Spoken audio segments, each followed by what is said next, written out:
Move the computer over here.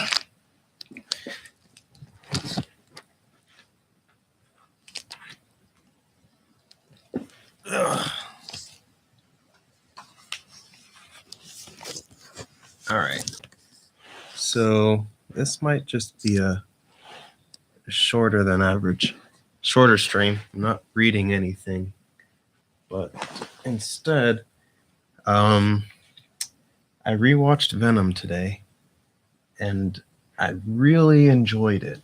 And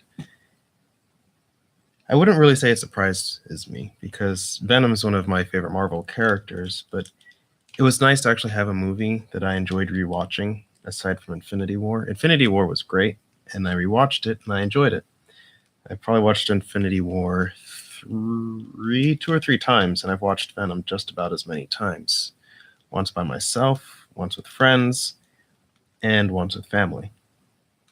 And really, I can see why people may not like the Venom movie because it's kind of silly and it doesn't seem to take itself all that seriously. And in it, Venom is kind of a goofball. But those are all the reasons that I actually like. I like the movie because it feels the most accurate to the character of Venom.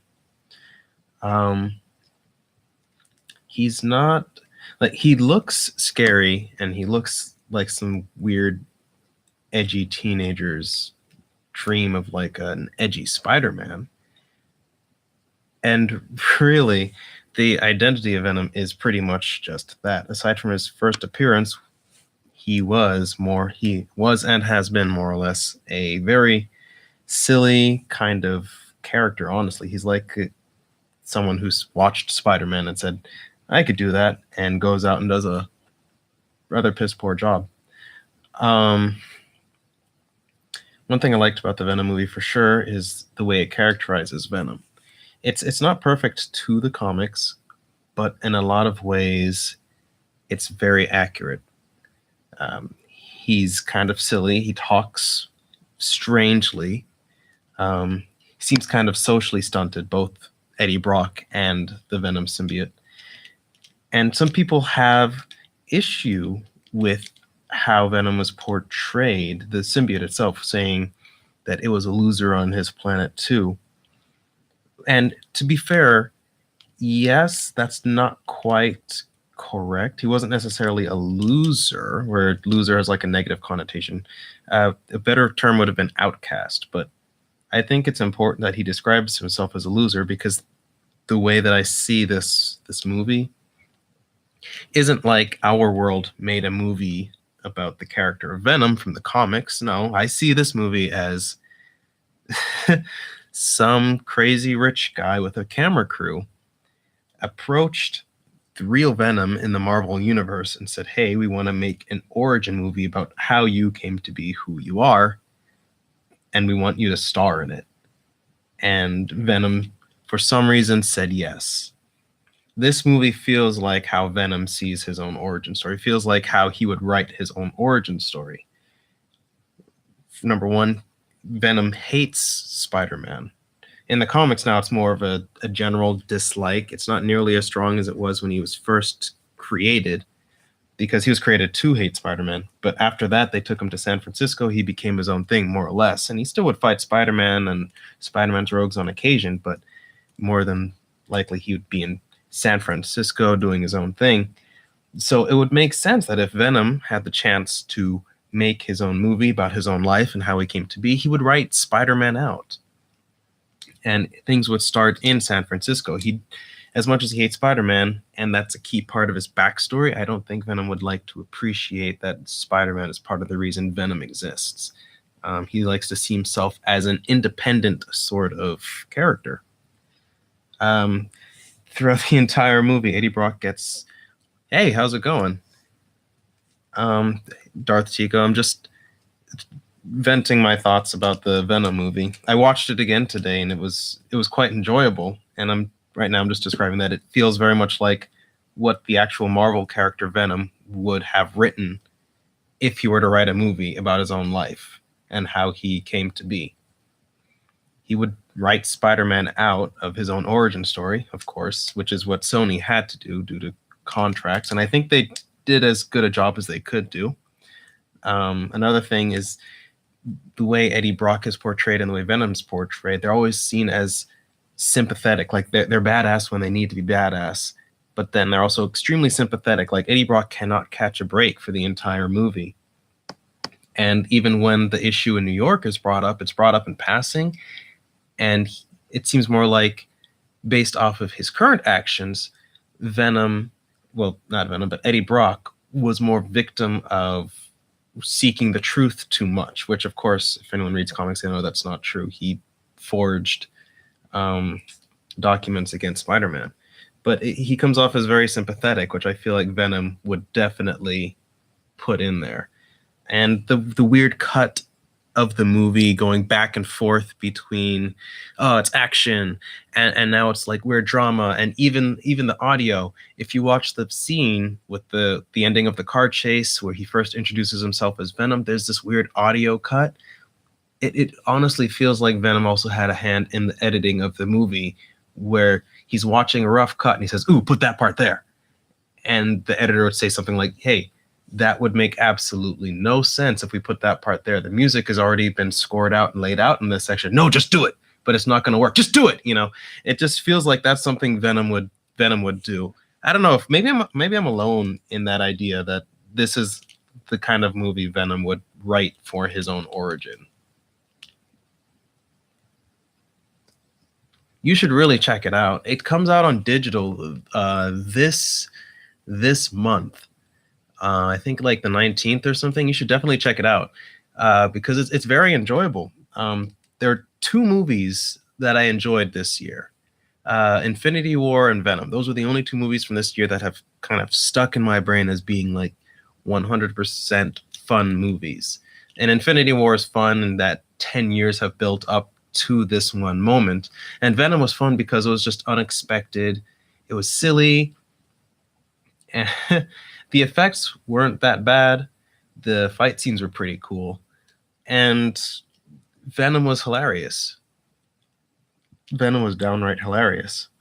And I feel like that's the perfect interpretation of Venom. He can be creepy, and I like that they did some of the body horror stuff. And I was worried when I first heard that there wasn't too much body horror. I was worried that they kind of wimped out, but now I see why. There wasn't that much body horror because it wasn't about body horror. They weren't really trying to scare as much as they were trying to make you just have a good time. And watching a lot of those scenes, you really do feel like they even had a good time, or maybe just Tom Hardy had a good time making the movie and acting the fool.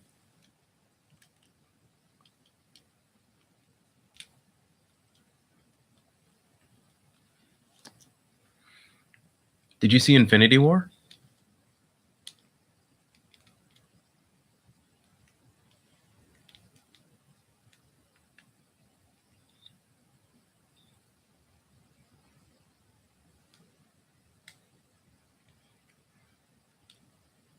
Because I liked Infinity War. Yeah, some parts were kind of bad. I'm really disappointed that they didn't bring in Adam Warlock after they teased him at the end of Guardians of the Galaxy 2. Not quite sure why they chose not to do that. I still don't like the way Thanos looks in that movie. I don't like that he has human eyes. In the comics, he's drawn with like weird black orbs for eyes, and I always preferred that look to Thanos rather than human eyes. But I get that the actor wanted his likeness in there, kind of like why Topher Grace as Venom always had the Venom mask pulled back, because you got to get that screen time.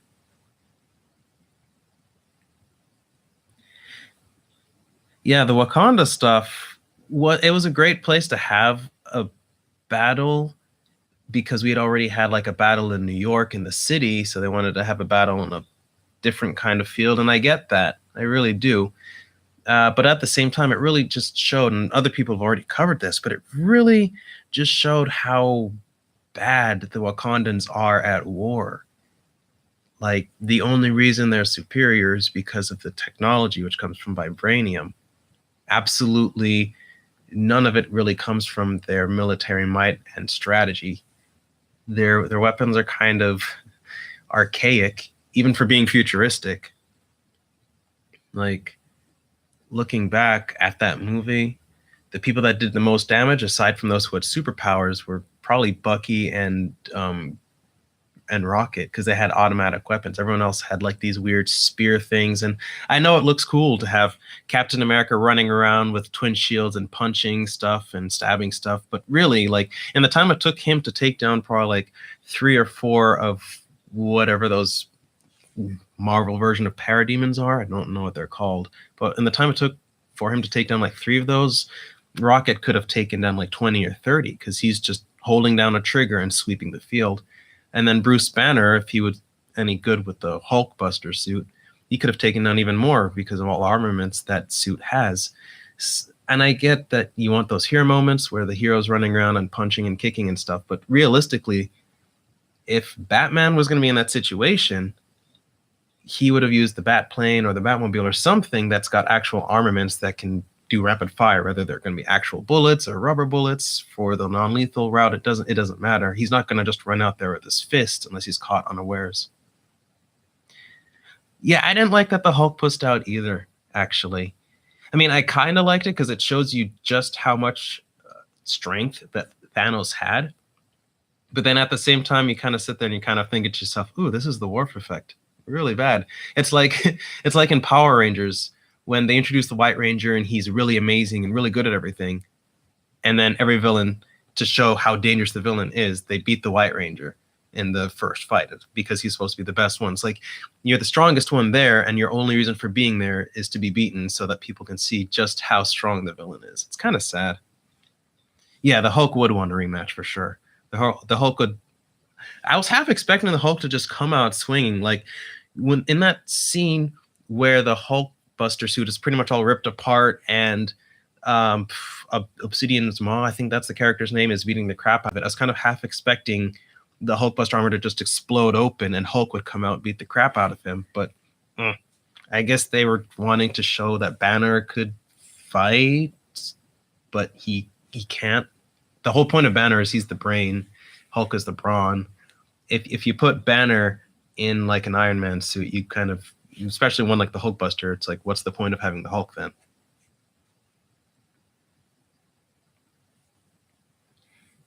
Yeah, they should have had laser guns. In fact, they should have mounted laser guns on the rhinos. That would have been neat. Like, I don't know if you've ever watched old Hanna-Barbera cartoons, but if you watched, oh geez, the Herculoids, they had a 6-legged Triceratops that fired molten rocks out of its horn.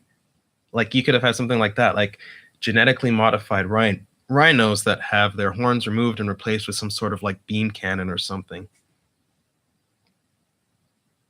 Yeah, I'm surprised somebody else knows about that show, because I haven't heard anybody really talk about the Hanna-Barbera stuff for a long time. But yeah, Gray Hulk would have been good too. Gray Hulk, Red Hulk, any Hulk, even just going back to the Green Hulk. But yeah, Gray Hulk would have been good, especially since, as far as like the toys are concerned, if you go look at Disney's toy box line, which was spawned off of Disney Infinity's molds, they did a Gray Hulk figure. So what better way to sell a Gray Hulk figure than pair it with the Gray Hulk being introduced in Infinity War? Still have the Hulk lose to Thanos again, because you need that part too, but at least have him triumph over Obsidian's Maw in a new form. That would be great. But unfortunately, we didn't get that. And the more I think about Infinity War, the more I don't like it. But then the more I think about Venom, the more I like it. Do I think they'll be going with the Gray Hulk in the end game?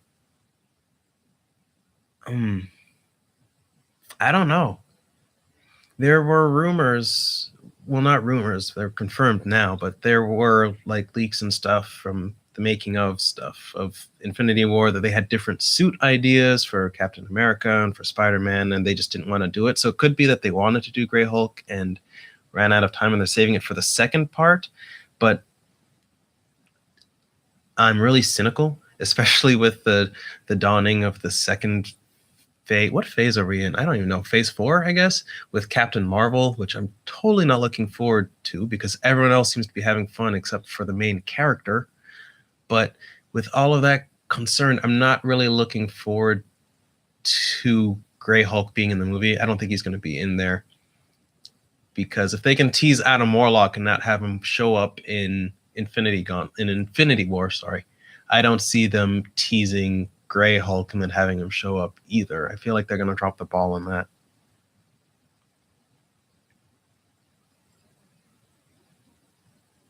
I saw photos of him in this. It would be a good time to introduce him as Banner and Hulk, as not one against the other. Yeah, I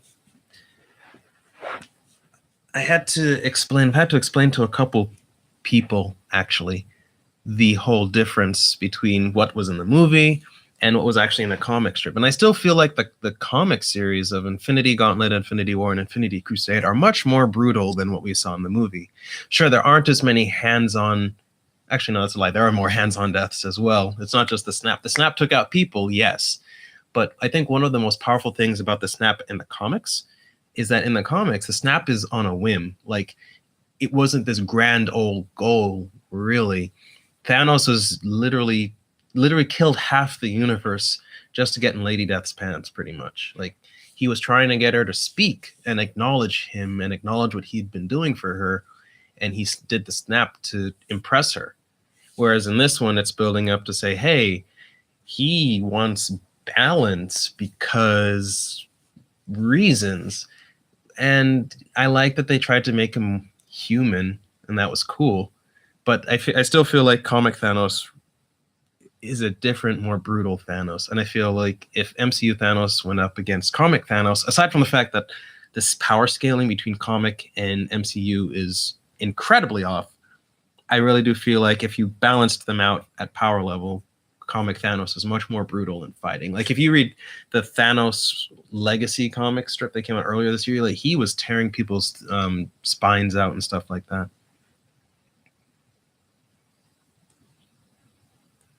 Yeah, overpopulation. That seems to be a big sort of kick, huh? Because that was Thanos' problem, and in Venom too, Carlton Drake, the villain.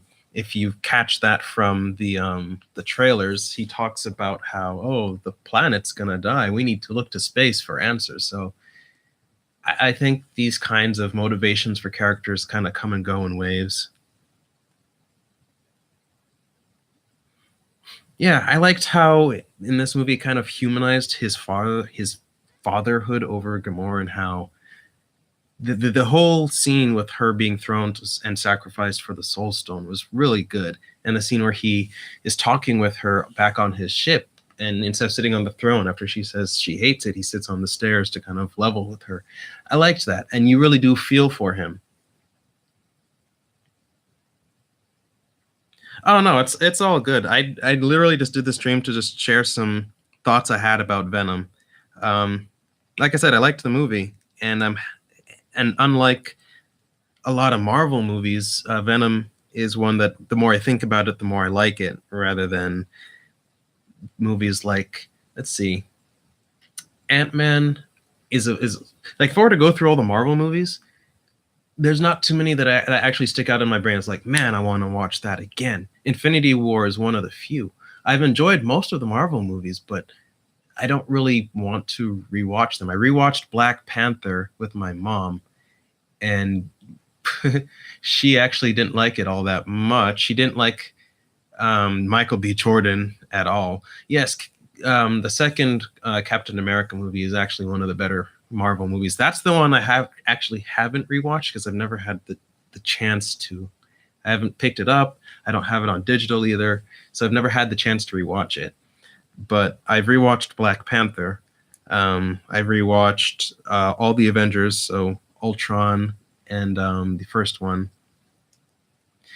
I liked Black Panther the first time, but it didn't feel like anything special, you know? And everything was like, oh, this is going to be special.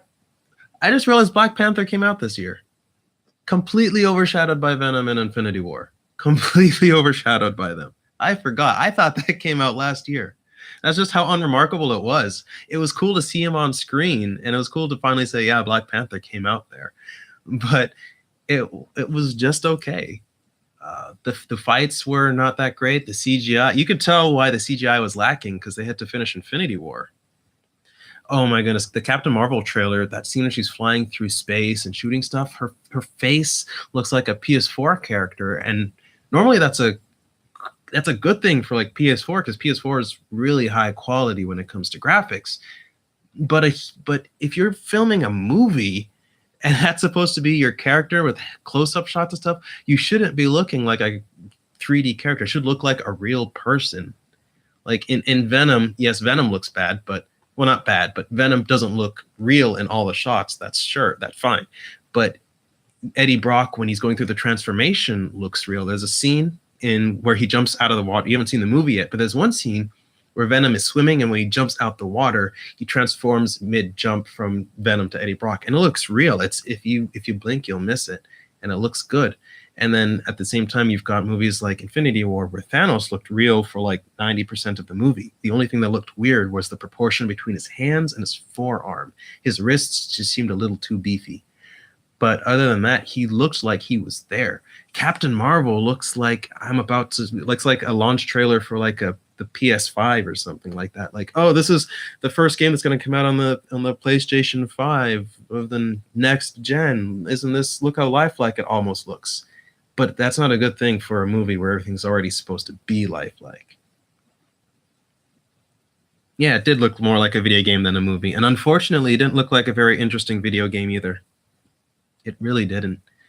I think the only character I'd watch the movie for is Sam Jackson, and I definitely don't see myself going to the midnight showing, and I also can't see myself going to the theater to see it either.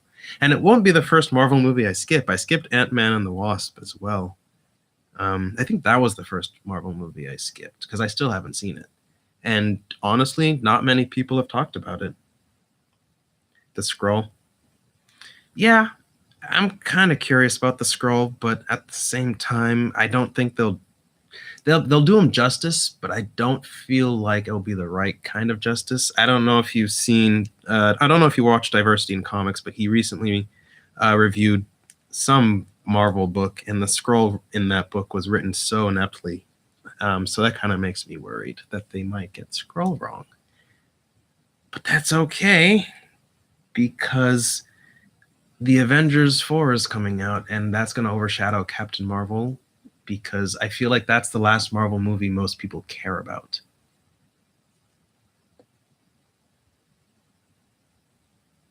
They'll probably be introduced alongside Xandar and the other planets. It'll probably be more Guardians of the Galaxy references. Not necessarily what the Guardians are doing, but other planets we had seen. Like, of course, the Kree are there, which means probably Xandar and the Nova Corps will be introduced or reintroduced as well. Maybe we'll get a glimpse of the oh geez, what are their names?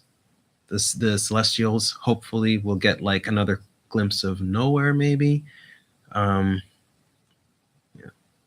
Yeah, they never actually, there's a character, I don't know who is playing this character, but there is a character that is part of whatever Star Corps that she's a part of, Star Force. I don't know. But he's dressed in like the blue and green suit. Sidebar, his action figure has like a feminine face. So at first I thought it was Captain Marvel in a different suit until somebody told me the name of the character in like some toy videos. Like, oh, I would not have guessed that was some man. But yeah, I'm guessing that's going to be Marvel. But from what it sounds like she crashes her plane, and then the aliens decide to pick her up and wipe her memory and give her powers, because why not? That's what it seems like from the trailer. Which is sad, because it's my understanding that Marvel, the first Captain Marvel, he had probably like one of the more interesting stories from like the time that he was running in Marvel, with the very tragic end, because he had some disease or something where he died of some disease, and it's like he was a hero until the end, and it's like, nope, rewriting that to be Carl Manvers. Hooray. So I don't know. The more I think about that movie, the less I'm looking forward to it. And from every trailer I've seen, it doesn't help that the lead actress, really doesn't look excited for it either. She has no expression. Like when Twilight came out, people were making fun of Kristen Stewart for having no expressions, but she is like 5 times more expressive than Brie Larson in this movie. He was I think he was Kree. He was either Kree or Skrull. I don't remember, but he was, I think, a sleeper agent. When he came to Earth, he was like, "Hey, I'm a good person," quote quote. And when he gave his name is Marvel, and it was mistaken for one word, Marvel. I'm like, oh, he must be Captain Marvel. That's great. And he became like a legitimate hero and had a change of heart. That's my understanding. I've unfortunately never had the chance to read any of that really old stuff. My LCS doesn't have any of the old Captain Marvel stuff. They just have current Captain Marvel. They don't even have any of the Monica Rambeau stuff, which, sidebar, Monica Rambeau, I think, would have been a better choice for Captain Marvel, because then you get more diversity points because she's a black female. And then on the top of that, she, I think, had the best Captain Marvel outfit with the black and white costume, the afro, or I guess it's black and silver, and the wings. Like that. That is one of my favorite all-time Marvel Comics costumes. That thing looks amazing. Have I seen any of the Earth's Mightiest Heroes show? I have not. I don't really watch too much TV, actually. If I'm not working, I'm home either playing video games or doing computer work, whether it be animations or writing or something like that. So I don't really watch as much TV as I used to. And part of that is there's nothing really good on. But I have seen older clips of like the Avengers and stuff. Not Spectacular Spider. Well, I did watch Spectacular Spider-Man, but Ultimate Spider-Man, which was extremely hit or miss, more misses than hits. And I saw some of the Marvel Avengers movies, but they've never caught my interest. I've always been more, when it comes to animated superheroes, DC's always been more my style. They've had, in my opinion, better direct-to-DVD movies like Crisis on Two Earths or Batman Superman Apocalypse, Batman Superman Public Enemies. I've enjoyed those immensely, and the Marvel ones, I've never gotten into them. The animation seems kind of shoddy. Have you watched it? If you've watched it and you say it's good, I might just check it out. Might check out some clips on YouTube to determine if it's worth actually turning on the TV and hitting record. Then I might actually just check it out. Marvel might finally be turning it around with those shows. Earth's Mightiest Heroes. Let me grab my phone and make a note of that. Let's see.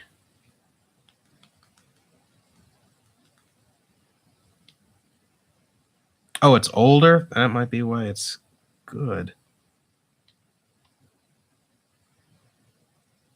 Okay. Doesn't look too old. Oh, 2012. Oh, wow. That is actually a while ago. Well, that's good. That means it'll be easy to find clips on YouTube. The animation actually, well, I'm only seeing stills, but the art kind of has a weird sort of Bruce. I kind of want to say Bruce Timm because of the angles and the shapes being all kind of uniform, but there's still a lot more detail and big-footedness from like Marvel that I'm used to, where they kind of make their characters kind of extravagantly proportioned. Yeah, I'll definitely check that out. I've never really, I think the last Avengers shows that I watched were probably like in the 90s when I was a kid. Other than that, I mainly watched the Spider-Man shows, but the last 2 Spider-Man shows haven't really caught my fancy. The Ultimate Spider-Man, I couldn't stand the weird cutaway gags. Darts is a little weird too. Darts is a little weird, but they do everybody from Galactic to things.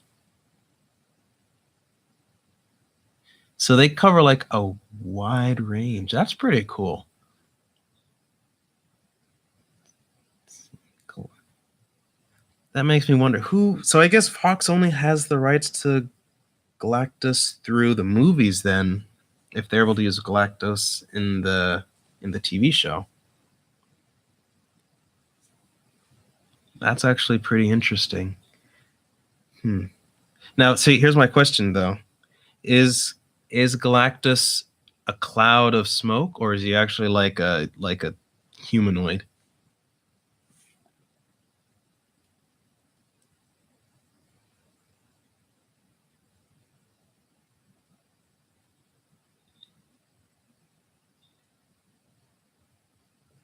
Because that's what's important to me. Part of Galactus being interesting is the fact that he looks absolutely ridiculous with that helmet. Let me see if I can find a picture of him.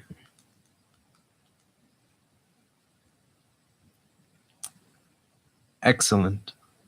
I'm looking at a picture of him right now. He actually looks pretty dope. They put him in shadow. That's good. It actually makes him kind of scary.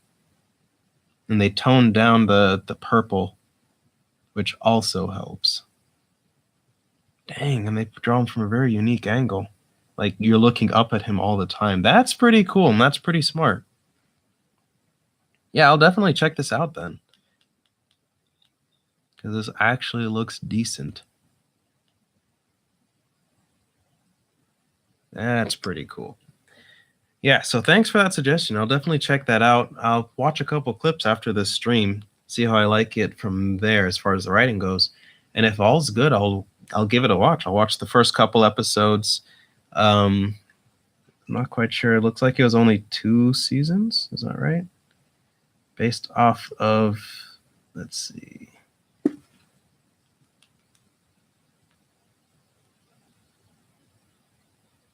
Based off of Google, season 2, more episodes and seasons. Yeah, it looks like it was only 2 seasons. No, there's a lot of shows that are quote for kids that are good. Just because a show's for kids doesn't mean it can't be good.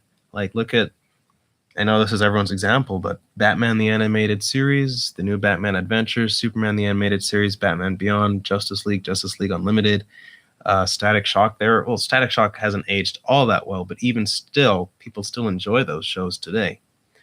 I guess less used examples would be examples like all of the Scooby-Doo series, from the first one all the way up until Mystery Incorporated. Even some aspects of Be Cool Scooby-Doo were pretty funny for me when it first aired. A Pup Named Scooby-Doo, a lot of the Hanna-Barbera stuff from the 60s and 70s were always fun. You like Black Panther in that show. He's one of my favorite characters in the show. We'll see. He wasn't my favorite character in his own movie, and he was my favorite character in Civil War. Because he was the only one that actually figured out what's going on. He was smart. And then in Black Panther, the movie, all those smarts, I guess, went out the window, I suppose. And then he just decided, oh, that's right, my dad's dead. I should try and be an idiot, I guess. I don't know what they were thinking with that. He made so many bad decisions in that movie. Like, he was like 15. And it's funny because that guy that plays Black Panther is like 42 or 45 or something like that. So you would think he'd have a good head. The character would have a good head on his shoulders, being such an age, assuming they age him down 10 years. That's even still in his 30s. And when it comes to like African kings and stuff like that, they would learn what they needed to know from they were a kid. So it's kind of curious that he would be smart in Civil War, and in his own movie, he just would not have an idea of what's going on. Very intelligent, but also a badass fighter.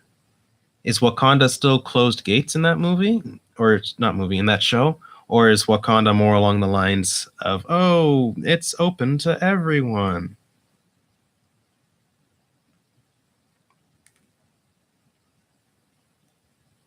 Oh, it's open to everyone?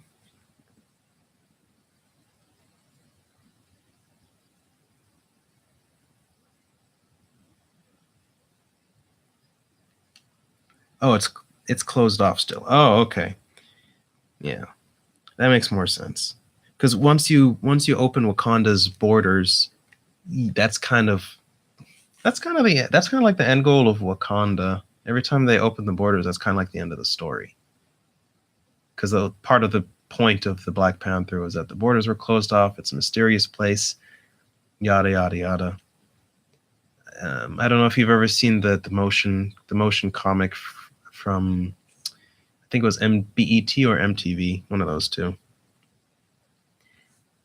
Were they more intelligent? Did they actually use like weapons that could fire more than one blast without looking goofy? Because that Michonne spear that could fire energy bolts was really impractical. And oh, okay,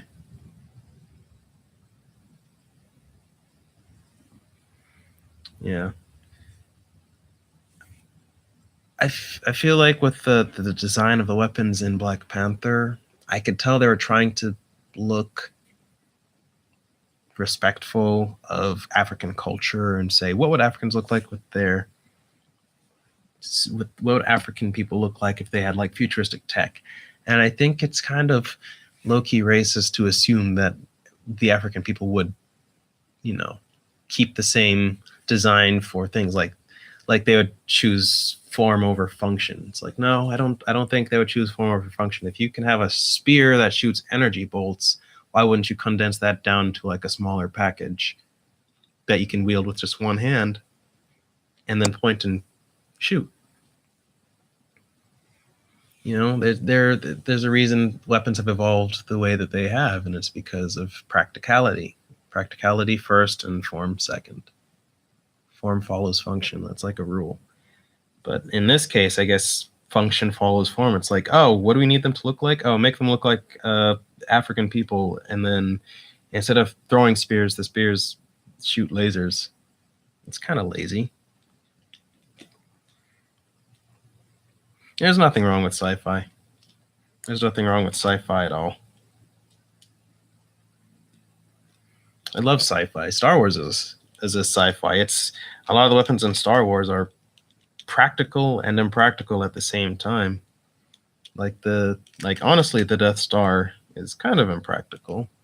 We've seen better weapons in the well, for what it needs to be, it's practical if you go by Legends. But at the moment, for just like something that's like terrorizes the galaxy, it's kind of impractical. Sci-fi. You're spelling that with two Y's. So I'm guessing you're talking about the channel that people are starting to ignore. I've never watched the Sci-Fi Channel. A friend of mine used to watch. Oh, geez, what was that? Star Trek Discovery. Whatever the one people were having a fit about, where the Orville turned out to be a better Star Trek show. Oh, it's autocorrect. Autocorrect turned it from sci-fi to sci-fi. I'm saying it like you can see the words that I'm thinking in my head. That's not how life works. SCI to SY. That's silly. Your phone needs some help. Yeah, I've got a Samsung too. Do you use swipe on the Samsung? The swipe functionality? Because I swear mine is broken.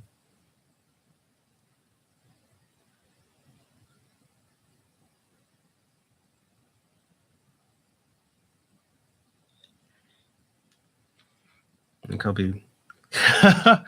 It does suck, but now I'm so lazy. When I pick up like my mom's phone or my friend's phone and I'm trying to send a message, I instantly start swiping.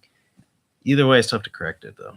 So I feel like I miss the days where phones used to either be a touch screen and they had a slide out keyboard or they had an attached keyboard.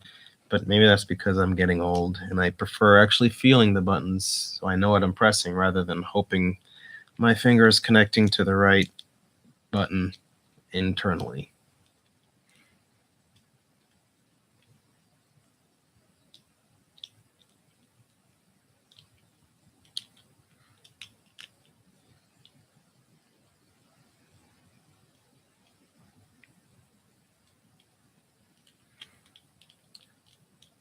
Well, I'm going to go ahead and take off.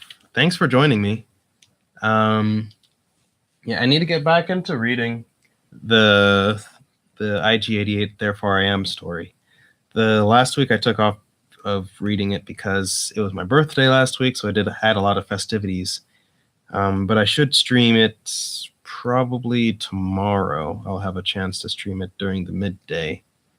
I finally figured out how to set a reminder to, or the reminder to broadcast whatever I did for this one, where it was like, hey, you're going to broadcast at 4 o'clock. I'm probably going to do that again, set a time and broadcast what I'm reading.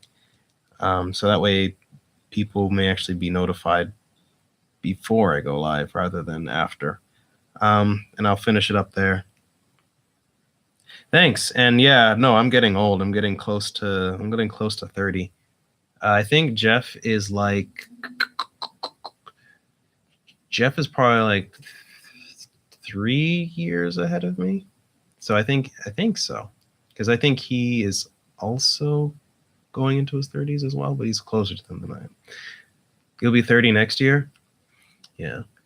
I think a lot of us who are kind of seeing the crap when it comes to like social justice nonsense and NPCs, I think most of us are in our 30s, and it kind of stands to reason because those that are taken by that whole narrative are about our age or younger as well.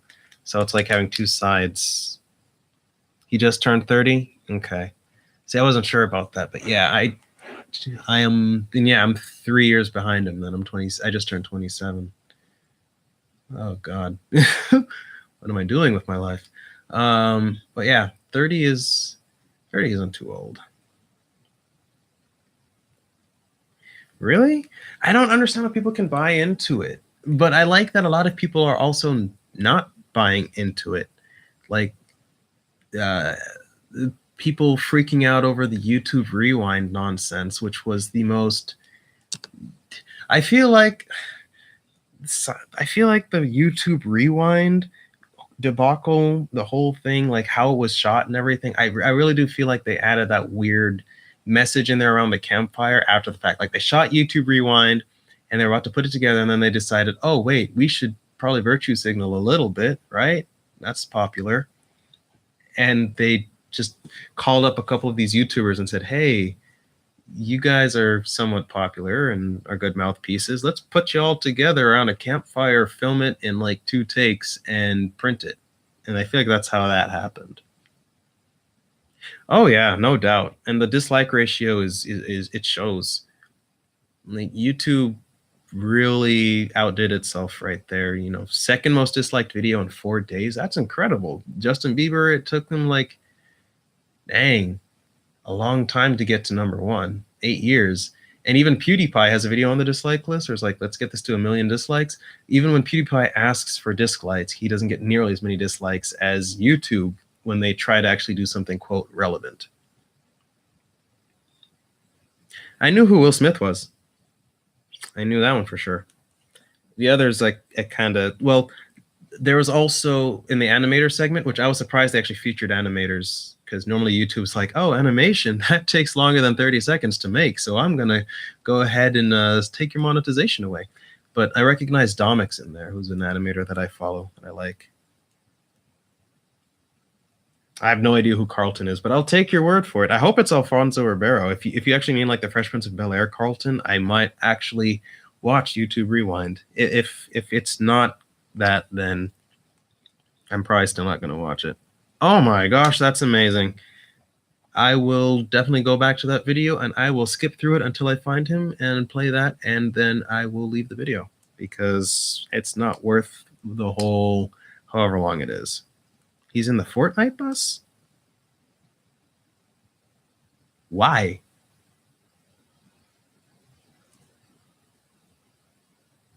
What?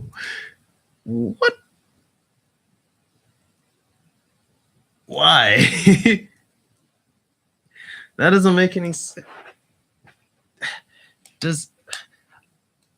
does he play Fortnite? You know, if they'd put like Terry Crews on the Fortnite bus, and Terry Crews isn't a YouTuber, but they're trying to like branch out to people that aren't YouTubers for YouTube Rewind for some reason. But they put Terry Crews on the Fortnite bus, I could kind of forgive it because Terry Crews is a known gamer. But Alfonso Ribeiro, is he a gamer? I don't think he's a gamer.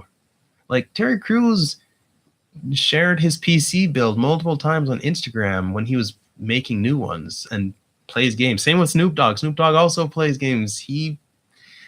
But okay, that's weird.